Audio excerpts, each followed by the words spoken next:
السلام علیکم ورحمۃ اللہ وبرکاتہ۔ تختی نمبر 17 وقف کرنے کے قاعدے۔ تو ناظرین، ہم بتا دینا مناسب سمجھتے ہیں کہ وقف کرنے کے قاعدے آخر ہم اس کے بارے میں کیوں جاننا چاہتے ہیں۔ تو بتانا یہ ضروری ہے کہ اگر ہم قرآن مجید میں کہیں بھی پڑھتے پڑھتے اگر ہماری سانس کم ہو جاتی ہے تو اس کے لیے ہمیں کہیں پہ ٹھہرنا ہوتا ہے جہاں پر کوئی علامت نہیں ہوتی ہے، لیکن ہمیں وہاں پہ رکنا ہی پڑتا ہے، جس کی وجہ سے اس کے کچھ قواعد ہے، کچھ رول ہے جو آپ یہاں پر سیکھ لیں گے تو کافی آسانی ہوگی، جو کہ اگر ہم رول اور قواعد کو فالو نہیں کرتے ہیں تو معنی میں جو ہے رد و بدل ہو جاتا ہے، تغیر ہو جاتا ہے، جس کی وجہ سے ہم وقف کرنے کے قاعدے کو فالو کرتے ہیں اور اس کے حساب سے پڑھتے ہیں تو ہم ایک اچھے اور بہترین پڑھنے والے قاری کی طرح پڑھ سکتے ہیں، اچھے پڑھنے والے ہو سکتے ہیں۔ تو اسی کے بارے میں تھوڑا بیسک سا دیکھیں گے، ٹھیک ہے؟ تو بسم اللہ الرحمن الرحیم۔ تختی نمبر 17 وقف کرنے کے قاعدے۔ وقف کے معنی ٹھہرنا، یعنی قرآن پاک میں پڑھتے پڑھتے کس طرح ٹھہرے، سمجھ رہے نا؟ تو ایسے گول نشان کو آیت کہتے ہیں، جیسا کہ آپ کے سامنے دکھ رہا ہے، یہ گول ایسا جو ہے قرآن مجید میں اسی طرح گول نشان ہوتا ہے اور اس آیت کے اندر میں وہ آیت نمبر لکھا ہوا ہوتا ہے، ٹھیک ہے؟ تو بیسک سا ہے، ایسے گول نشان کو آیت کہتے ہیں۔ نمبر 1 زبر زیر پیش، ہے نا؟ فتح کسرہ ضمہ، 2 زیر 2 پیش، ہے نا؟ 2 زیر 2 پیش پر وقف کرنا ہو تو آخری حرف پر جزم دے کر سانس توڑے، اسی کو وقف کرنا کہتے ہیں، ٹھیک ہے؟ سمجھ گئے بات؟ زبر زیر پیش، ہے نا؟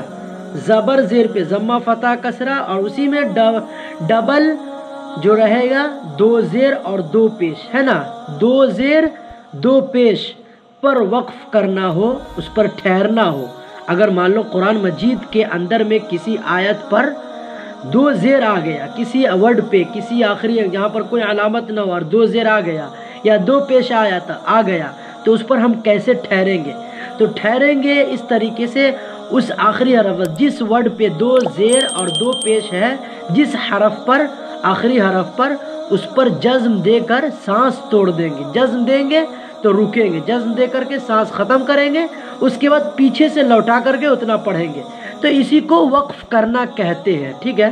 تو دوسرا رول دیکھ لی، رول نمبر 1 ہو گیا زبر زیر پیش، 2 زیر 2 پیش پر وقف کرنا ہو تو آخری حرف پر جزم دے کر سانس توڑے، اسی کو وقف کرنا کہتے ہیں۔ نمبر 2 زبر پر وقف کرنا ہو تو ایک زبر کے ساتھ الف پڑھا جاتا ہے، جیسے کہ آپ سامنے دیکھ سکتے ہیں، احدن سے احدا، ہے نا؟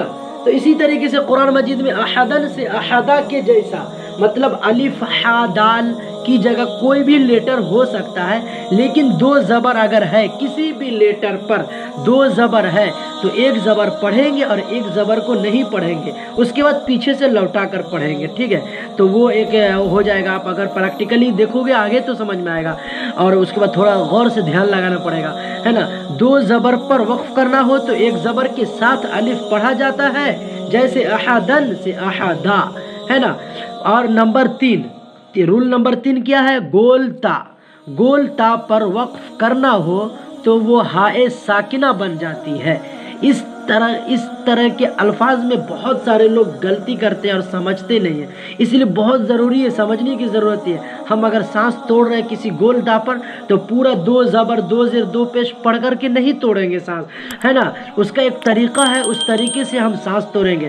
کہیں بھی اگر گول تا جو آپ کے سامنے دکھ رہا ہے نا، تا اور ہا بنا ہوا ہے اور ہا بنا ہوا ہے اور اسی پر 2 نقطہ ہے تو اس کو گول تا بولتے ہیں، تو گول تا پر وقف کرنا ہو تو وہ ہائے ساکنہ بن جاتی ہے، یہ رول ہے، اس رول کو آپ اپنے مائنڈ میں سیٹ کر لیے۔ جیسے آگے دیکھ سکتے جاریتن سے جاریہ، جاریتن پڑھیں گے، پھر اس کے بعد پیچھے سے لوٹا کے پڑھیں گے یا پھر نہیں پڑھیں گے تو یہ ایک طریقے کے خلاف ہو جاتا ہے. قرآن مجید کی جو پڑھنے کے ایک اچھا انداز ہوتا ہے وہ دور ہو جاتی ہے. تو ہم ایک اچھا پڑھنے والا اچھا قاری بنیں گے تو اس کے لیے ہمیں کچھ رولز ہے اس کو فالو کرنے پڑیں گے. جاریتن سے جاریہ، تعوذ اور تسمیہ کو زبانی یاد کر لینا ہے. تو اسی طریقے سے آپ دیکھ سکتے ہیں یہاں پر اعوذ باللہ من الشیطان الرجیم ہے نا. آگے آیت اگر ہم آپ کو تھوڑا ریاکشن میں اگر ہم بتائیں تو اس طریقے سے آپ سمجھ سکتے ہیں اعوذ باللہ من الشیطان الرجیم. اب نارمل آدمی جس کو قاعدہ نہیں معلوم وہ می پڑھے گا، لیکن یہاں بھی ہم رول کی بات کر لیے تو آگے آیت آ رہا ہے. تو آگے آیت آ رہا ہے تو ہم کس طریقے سے پڑھیں گے؟ اعوذ باللہ من الشیطان الرجیم ہے نا. زبر زیر پیش پر وقف کرنا ہو تو آخری حرف پر جزم دے کر سانس توڑیں.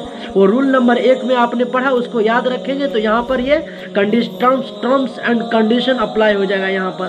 اسی طریقے سے اس کو دیکھیں گے بسم اللہ الرحمن الرحیم.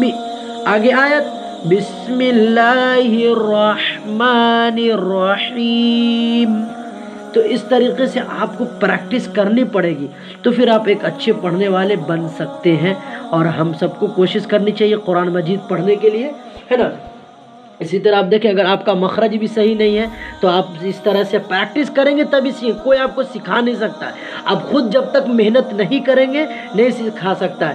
سکھانے والے لوگ آپ کو کروڑوں مل جائیں گے لیکن سب کے پاس جا کر کے سیکھیں گے تو نہیں ہوگا. لیکن آپ خود سیکھیں گے، جذبہ رکھیں گے، آپ کو کوئی سکھانے والا صرف گائیڈ کر سکتا ہے، باقی سیکھنا آپ کو ہی ہوگا. جو بھی مخرج وغیرہ نکالنا ہے اس کو آپ کو پریکٹس کرنا پڑے. جب پریکٹس کرتے رہیے گا تو ہو ہی جائے گا. بس اگلا کیسے ایک اچھا پڑھنے والا آدمی کیسے اچھے سے پڑھا اس کو دیکھنا اور اسی طریقے سے پڑھنے کی کوشش کرتے رہنا. یہ بہت امپورٹنٹ چیز ہے. الحمد للہ رب العالمین. آگے آیت یہ آیا ہوا ہے تو یہ سمجھ لیں گے. آگے آیت آیا ہوا ہے تو پھر کس طرح پڑھیں گے؟ الحمد للہ رب العالمین. سکون کر دیں گے ہے نا. آیت آیا ہوا ہے اور نون پر فتحہ ہے، زبر ہے تو ہم سکون کر دیں گے. تو اس طریقے سے پڑھیں گے.